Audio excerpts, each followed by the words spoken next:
Taong 2016 nang nagkaroon ng mass possession sa Yogyakarta, Indonesia. Horror movie tayo based on true story. Si Rini ay isang first grader student at Pandega High School. Si Rini may sakit siyang hika. Pero kahit may karamdaman itong si Rini, pinili niya pa rin sumama sa camping sa Wana Alust Forest. Para lang mapatunayan na siya ay strong and syempre makapiling ang kanyang crush na si Miko.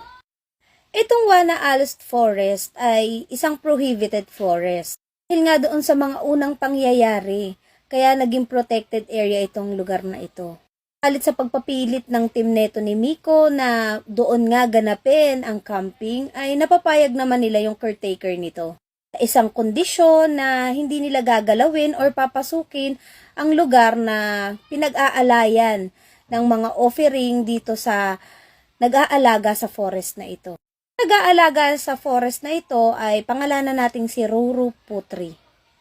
Kung tayo ay merong Maria Makiling, sila naman ay merong Ruru Putri. Unang araw pa lang nila dito sa camping site nila, nakaranas na sila ng iba't ibang klase ng kababalaghan. At dumating nga yung araw na kailangan nilang i-play yung drama ni Ruru Putri. Bilang ito ay alay. Dito nga ay lumabas ang tunay na dahilan kung bakit dito sa camping site na ito napili ni Heru na siyang camping leader ang lugar na ito. Pagnanasa niyang makuha ang kapangyarihan na ninanais niya na mula kay Ruru Putri. At dito nga halos lahat ng sumama sa camping na ito ay naposes. Sinaniban sila ng lahat ng tao doon sa village na nangyari nung mga past years pa.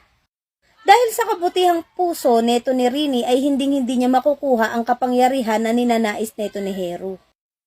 At dahil sa pagiging greedy neto ni Heru ay kukuhanan siya ng tino sa kanyang pag-iisip.